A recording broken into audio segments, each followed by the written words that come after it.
Let's see what's in my video camera bag for 2022.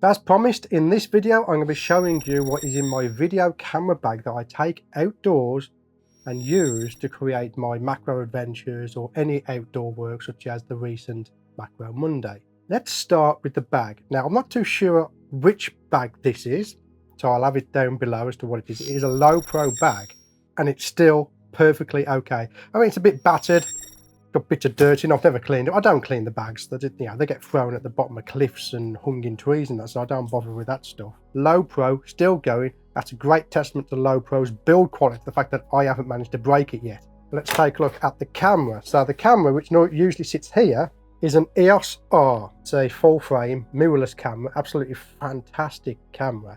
Now I coupled that with a 35mm RF lens. Now the key point here when it comes to my video camera is the lens. Now this is not my video camera, this is a 650D, it's just a stand-in for me to hold to demonstrate. So they all have interchangeable lenses. And in macro photography, your camera lenses, they get dirty all the time. You're always having to clean it. So when I got the EOS R and the 35mm lens, I gave them all a good clean, put them together, and then I've never taken that lens off, which means I don't have to keep cleaning the sensor on the video camera because there's no dust getting in there because I'm not changing lenses. I just keep the same lens on there all the time. The 35mm lens is a great close-up lens, so I can do a lot of my B-roll for my videos with that lens and not having to change cameras. The A-roll footage is 4K 24 frames a second. Sometimes I lock it off on a tripod if I'm on my own. If I'm not on my own and I've got the wife filming, we never use a tripod at all now. I use this here.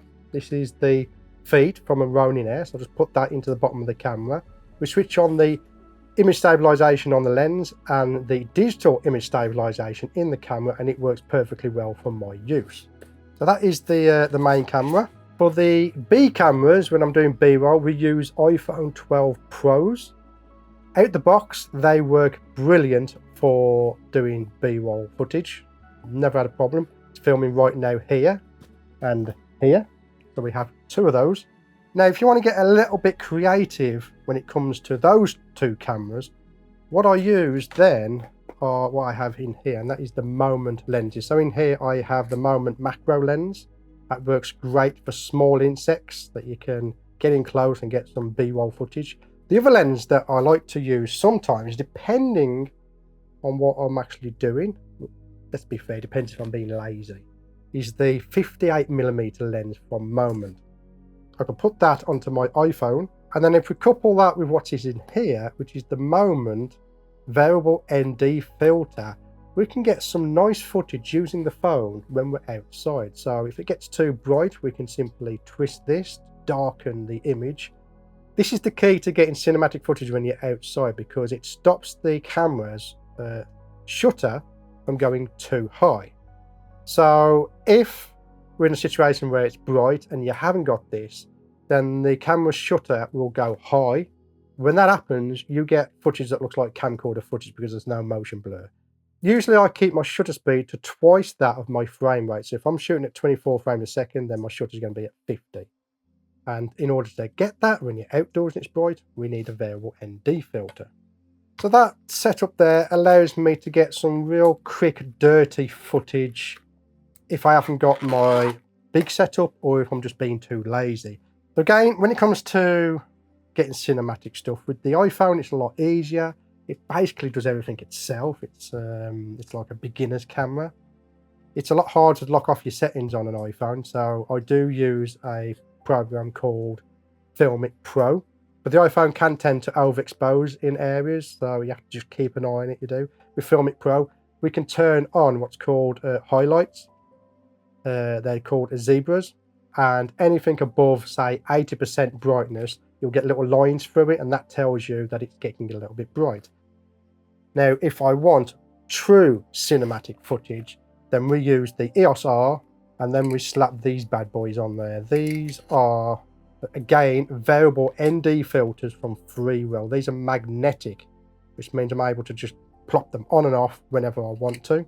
I have step-up rings, so I only need one ND filter for that particular system. And yes, the moment one will fit on here as well. However, most of the time we're filming with 2 cameras, so you need 2 ND filters, one on the main camera, one on the B camera. So I do carry the 2 ND filters there. But these ND filters, they're brilliant. There's a video on my channel, a review of these. They are fantastic. Not missed a beat with these yet, and they are fantastic. They really are good.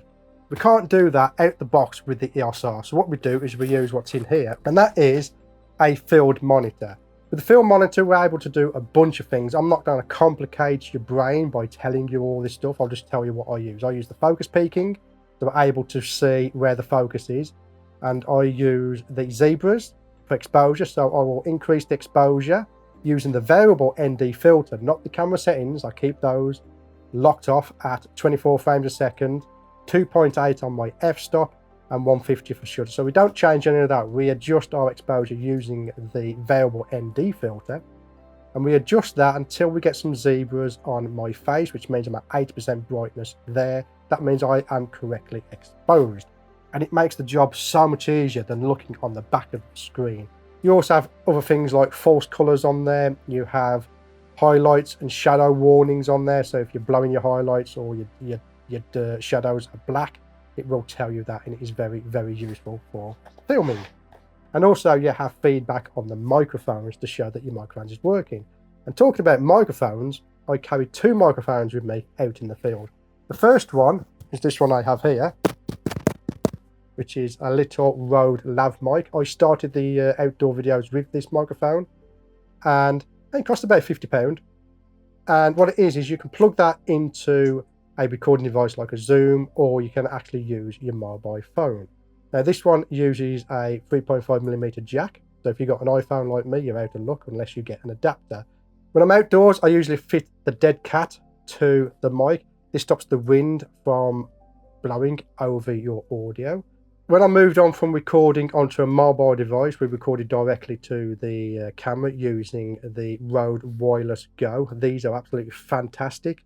Now, as you've seen with my outdoor videos, there's a lot of background noise. You can hear birds chirping. Sometimes you hear cars going past, a river flowing, things like that. This microphone won't pick those up. All of that is fake. It's fake. It's basically done in post. I take this with me. This is a Rode Video Micro. And again, we slap on a dead cat to stop the wind blowing on it. And generally, once I've done a filming in the area, like the presentation, we've done the photography, I will put this on my camera and I will record a couple of minutes of just ambient sound. And the other magic element that we need for outdoor filming and indoor filming for that matter is one of these. This is called a color chart. This is a grey chart. And what we do is we use this to white balance our camera. I can go into the post process, start clicking on these colors with my white balance dropper, and it will adjust the white balance as you just saw. So for me to get the correct white balance, we have to click on the grey. So having one of these in your bag will really help out, especially if you want to color grade your footage. Now this particular one is from J. Christina. I will put a link in the description for this. I've been using this now for about a year. Never let me down, and it's a great little piece of kit. So I highly recommend you get that. Optional extras that I take with me. This is one of the optional extras. This is a Zeapon Micro slider from Zeapon. This is the Micro 2 Plus. This is their new version, which they've sent me for review. I haven't yet reviewed it because we didn't get to do too much outdoor work last year, so I haven't had enough time on it to review, but I will be doing a review on this in the this year, hopefully. And it does a lot of things. You know, it can connect to your phone, you can program it and all this stuff, but I'll be quite honestly with you, I don't do any of that. All I do is go from A to B, so just one point to the next point and backwards and forwards, and that's it. But having that little bit of motion in your B-roll can make your footage just that little bit more cinematic. Now, if you want to get true cinematic footage, then what you need to do is turn off your image stabilization on the lens, you turn off the digital image stabilization, and you get yourself one of these. This is a Ronin S. Now, I've used it several times outdoors. It's heavy, it's cumbersome, it's a pain in the ass to calibrate, but I'll tell you what, the footage you can get out of this combined with the EOS R is fantastic. So even if I'm not planning on using it, I can wang that in the back of the car, and if we come across a situation where I want a nice cinematic movement, I can just get out of the car, balance the camera, get it on there and get that shot. But you only want to use it a couple of times in your videos. Don't do the whole video using the Ronin, because you're going to look like Arnold Schwarzenegger or Peter Lindgren by the time you're finished using that. But it's great for those odd little shots that you want to get in there just to add a little bit of motion to your video. Now, because I'm filming in 4K, I have to use one of these, which is a Lexar Professional. This is a 250 megabyte a second card. This is a V60. So when you see these megabyte numbers, that's the read speed. Forget the read speed if you're doing video. You need to look at the write speed, which is a V60. That's the minimum you need for 4K footage. But again, it's not just 4K, it's the bit rate. That's a whole new ball game. If you want to know about bit rates, I'll do a video about that. If you want me to, just let me know in the comments below. That is what's in my video camera bag for 2022. Hopefully this year we will get outside to do some videos.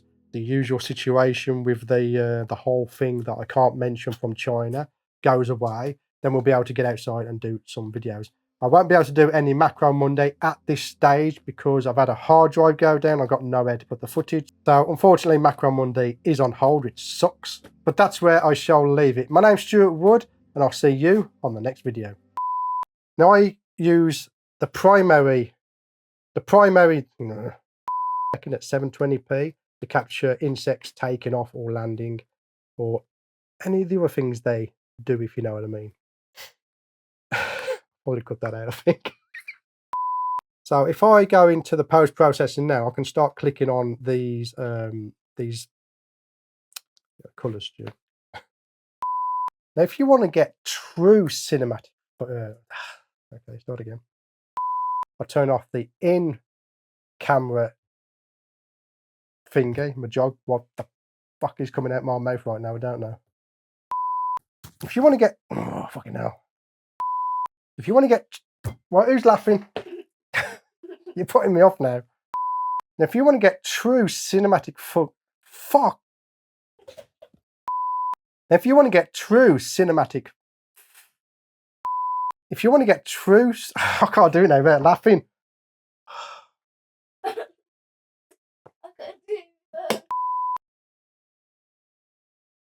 But it looks the balls. But that is it for my. No, it's not.